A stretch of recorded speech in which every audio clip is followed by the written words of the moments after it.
今天我们要聊的这台电脑和以往有一点不一样。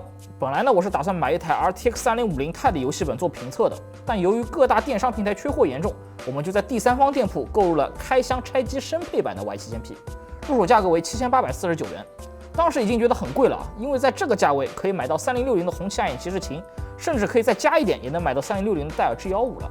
可没想到，这才不到1个月的时间，这台电脑的现货价已经涨到8999元了，涨了1000块钱，贼他妈离谱。那么这台电脑到底哪里这么牛逼？凭什么比其他家的3060还贵呢？新的 RTX 3050 Ti 能够畅玩3A 大作吗？看完本期视频，相信你能找到答案。我们先来看一下它的详细配置。这台电脑的 CPU 是 i7-1180H 8核心16线程，显卡是 RTX 3050 Ti Laptop， 最大功耗为95瓦，内存为16GB 双通道 DDR4 3200兆赫兹，固态硬盘是512GB 的三星 PM9A1 PCIe 4.0速率。屏幕方面，它搭载了一块15.6英寸 1080p 分辨率、165赫兹刷新率的电竞屏，标称色域100%的 sRGB。售价部分，它的首发价格为6999元，但开头也说了，这台电脑的价格已经涨到了8999元，很离谱。那说到价格，笔八评测师又要健康成长一下了啊！还有半个月就要开学了，笔记本电脑正值开学销售旺季，拼多多的100亿补贴同时也在火热进行中。联想拯救者 Y7000P 在拼多多有正品销售。如果你是价格敏感性消费者，想要轻薄便携的笔记本，那红米 Redmi Book Pro 14官方补贴600元，原价4599元，现价3999元。还有刚更新独显智联的戴尔 G15锐龙版，全网低价7699元，拼多多官方补贴300元，补贴价7399元。如果你想要更便宜的 RTX 3060游戏本，还有红旗的暗影骑士龙，全网低价7299元，拼多多官方补贴600元，补贴价6699元。买游戏本省下的钱还能再买一个游戏鼠标或者游戏专用的机械键盘。不仅是电脑外设，拼多多100亿补贴的主力产品，还有苹果 iPhone 12等数码产品。100亿补贴支持品质险，能够假一赔10，不仅价格美丽，品质更有保障。现在打开拼多多，搜索神秘数字22225，不仅有手机、电脑数码，还有各类运动、家电、美妆等超值优惠等你领取。记得打开拼多多，搜索神秘数字22225，或者点击视频右下角的链接进入。谢谢各位支持笔八评测师的健康成长。本来我们应该照例先过一下外观，但是拯救者 Y7000P 2021和 R7000P 除了万托贴纸，其他部分完全一致，相信大家已经非常熟悉了啊，我就不过多展开了。接口部分，两者的配置也是基本一样的。Y7000P 把两个 USB 3.2 速率的 USB-C 设计成了雷电4接口，速度会比 3.2 更快。另外，由于显卡功耗降低，这台电脑的适配器由300瓦换成了230瓦，砖头小了一圈，便携性稍微高了一些。联想的拯救者系列我们已经测过很多次了，对于这台 Y7000P， 我们的重点关注就是95瓦的 RTX 3050 Ti 性能到底怎么样，与类似功耗的3050、3060以及去年的2060相比，又各自有什么优劣呢？首先来看一下规格参数，它采用和3050一样的 GA107 核心，三星8纳米工艺，包含20组 SM 单元，2560个 CUDA 核心，相比3050多了25%。不过3050 Ti 在显存上完全没有升级，仍然是128比特的控制器，搭配4GB 容量的 GDDR6。3050上显存容量不足的问题并没有得到缓解。功耗方面，它的最大功耗为95瓦，在 R7000P 上由60瓦的标准功耗、20瓦的 CTGP 和10瓦的 Dynamic Boost 组成。下面进入实测环节，先来看理论跑分。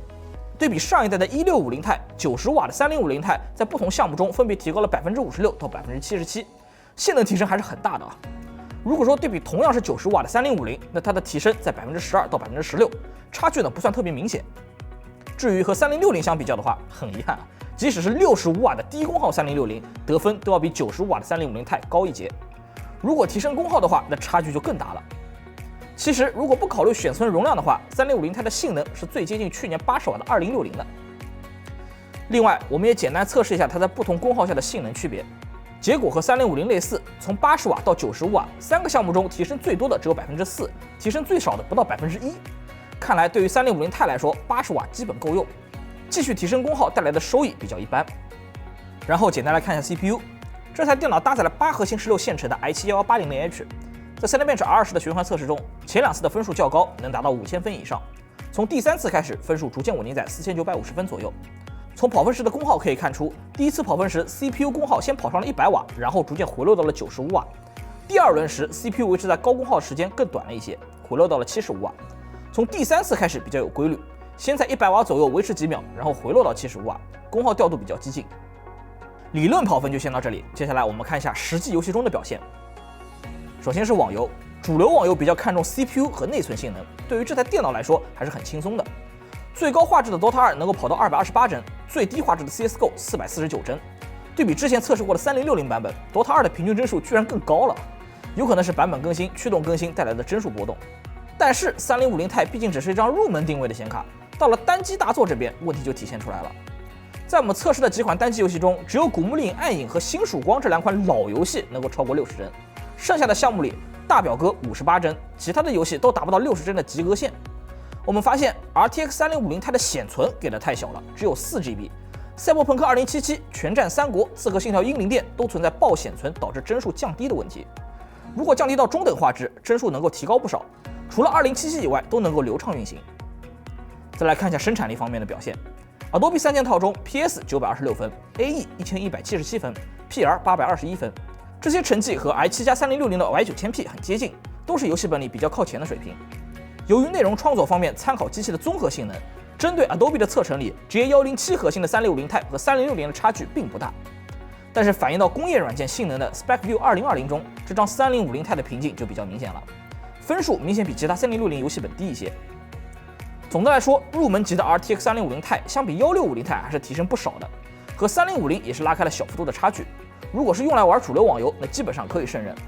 大型单机不要作死开到最高画质，体验也还凑合。这张显卡我觉得瓶颈不在于核心规模，而是4GB 的显存。这么说吧，类似性能的1660 Ti 或者2060显存都是6G，这张显卡因为显存容量小，大型单机只要场景大、贴图多就容易爆显存。1080P 已经如此了，更不要说是2K 分辨率了。总之，从实用性的角度来说，如果你对画质有要求，那加钱买3060的显卡会是一个比较好的选择。否则，3050和3050 Ti 在使用体验上的差距不会特别大，预算不足的话，也没有必要勉强选择3050 Ti。测完了性能部分，下面来看一下它的散热表现。室温25度，单烤 FPU，CPU 温度维持在92度，功耗75瓦，频率3.6 赫兹。使用 FullMark 单烤显卡，在我们过去常用的8倍抗锯齿预设下，这张3050 Ti 是跑不到95瓦最大功耗的，平均功耗只有86瓦。如果关闭抗锯齿，那3050 Ti 就能够跑到95瓦了。此时显卡温度78.5度，频率1537兆赫兹。再来试试双烤 ，CPU 97度，功耗59瓦，频率3.5 赫兹；显卡80.6度，功耗80瓦，频率1875兆赫兹。以前3060版的 R7000P 双烤是45瓦加115瓦。而这台 Y7000P 把显卡换成了功耗更低的3050 Ti 之后，将一部分功耗分给了 CPU， 没有浪费散热的余量。然后再来看一下表面温度，键盘键帽最高温度为40.8度，其他部分都比较凉快。常用的 WASD 空格键都在36度左右。这里我们和3060版的 R7000P 对比一下，可以看出，由于显卡功耗降低，对应位置的表面温度下降了不少。噪音部分，它的满载人为分贝值为52.5分贝，比起 R7000P 稍微低了一些。总结一下吧 ，Y7000P 2021的散热表现不错，无论是 CPU 还是显卡的功耗都给得很激进，而且呢，表面温度也比较低。唯一有点遗憾的就是双烤时 CPU 温度有点高。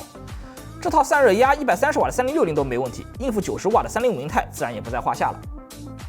下面是比巴的传统环节拆机。这台电脑拆机不难，卸下底面的所有螺丝即可揭开后盖。需要注意的就是两侧的出风口处卡扣很紧，需要慢慢撬开。可以看到，它采用了3热管双风扇的散热，布局和 R7000、R7000P 是基本一样的。中间的金属屏蔽罩下是2根插槽内存，一根来自三星，另一根来自美光，都是双面颗粒。因为我们买这台电脑的时候标配版缺货，只好买了开箱拆机升配版，内存实际上是经销商后来加装的，因此出现品牌不一样的情况。原装的固态硬盘位于右侧，型号是三星的 PM9A1 PCIe 4.0x4速率，实测跑分看图。主板左侧还预留了一个 PCIe 3.0x4的 M.2 接口，如有需要可以自行加装。这里还有一个小细节啊，原装的 PM9A1 搭配的是铜制散热片，而预留的 PCIe 3.0x4插槽搭配的则是铝制的散热片，可能是考虑到 PCIe 4.0硬盘的发热量比较大，才专门做了区分。无线网卡和固态硬盘相邻，型号是英特尔的 AX201，支持 WiFi 6。最下方的是80瓦时的电池。PCMark 10的现代办公续航时长为7小时31分。好了，最后来测试一下它的屏幕。这块屏幕同样是 1080p 165赫兹刷新率，标称100% sRGB 色域，面板来自友达，和之前测试过的3060版 R7000P 不是同一块。之前的那台是10比特，而这台电脑的屏幕面板是8比特的。它的实测色域容积为104.2%的 sRGB， 色域覆盖为99.3%的 sRGB。色准部分平均调它以为2.24，最大调它以为3.98。屏幕的最大亮度337尼特，采用全亮度 DC 调光。响应时间部分，它的黑白响应时间为7毫秒，灰阶响应时间为11毫秒。这块屏幕也带有 Overdrive 加压功能，开启后灰阶响应时间并没有提升多少，但是上行信号会有30%左右的过充，引起一定的鬼影现象。考虑到屏幕本身的响应就很快，我不太建议开启这个选项。总的来说 ，Y7000P 的这块屏幕属于比较标准的电竞屏，它的色域、色准、响应时间都是良好水平，玩游戏肯定够用。不过它相比 9000P 系列少了出厂校色和色彩管理，色准表现比较一般，对色彩要求较高的话，建议自行校色。看完了视频的全部内容，相信对这台机器有一定的了解。按照惯例，这里总结了3条优缺点供各位参考。先说优点。第一，散热表现不错，性能释放比较激进。拯救者系列的性能释放一向很好，这次 Y7000P 的显卡功耗给到了最高95瓦，双烤时 CPU 的功耗也进行了提升，没有浪费散热余量，表现不错。第二，支持100瓦的 PD 充电，充电速度较快。无论是对于轻薄本还是游戏本 ，PD 充电都是一个很实用的功能，但是似乎很多游戏本厂商都没有注意到这一点。拯救者全系都支持100瓦的 PD 充电，这让它相比竞品在旅行重量上会有一定的优势。第三，接口种类较多，有2个雷电4接口。拯救者 Y7000P 这次接口布局非常全面，不仅有4个 USB-A 口，还配备了双雷电接口，甚至还支持 PD 充电。其他同定位的游戏本里，这种接口配置是很少见的。聊完了这台电脑的优点，自然也要说一下它的缺点。第一，缺货现象比较严重，加价较多。开头我们就讲过，这台电脑从首发价格的6999元涨到了8999元，涨价幅度接近30%。就算性能再强，独显直连再香，它也不值得加那么多钱买它。第二，双烤状态下 CPU 温度较高，这台电脑的 CPU 在双烤时能够达到60瓦，在主流游戏本里是比较激进的，但是代价就是 CPU 温度很高，已经顶到97度的温度墙了。现在夏天到了，如果室温再高一些，那可能温度表现还会更差。第三，全塑料机身不够精致。今年的 Y7000P 和 R7000P 都采用了全塑料的外壳，放在7、8千价位显得稍微有点廉价了，希望下一代能够用金属。综合来看，这台3050 钛的 Y7000P 继承了拯救者一贯的优势，散热表现好，支持独显直连，支持 PD 快充。要是能以首发价6999买到，那恰好你的需求是一台散热不错、接口多、支持显卡直连的游戏本，那可以考虑。但是呢，目前价格涨得实在太多了，8999元买个3050钛的配置，性价比太低。相同价格完全可以入手其他品牌的3060游戏本。在我看来，3060就算性能再弱，也要比满配的3050钛强，因此我不推荐大家加价选购它。可能等到9月开学季，各大渠道又会有促销，又会开始新一轮的竞争杀价，到时候大家再下手，价格应该会相对合理一些。好了，以上就是本期视频的全部内容了。喜欢的话，不妨来个长按点赞，一键3连支持一下我们。如果你想每天都和我一起互动，可以关注比巴评测室的官方微信公众号，我每天都会在里面聊一款电脑。这台电脑或许良心，或许坑爹，但我们的目的就只有一个，交流买本心得，帮助电脑小白。这是比巴评测室，我是猪王，我们下期视频再见吧。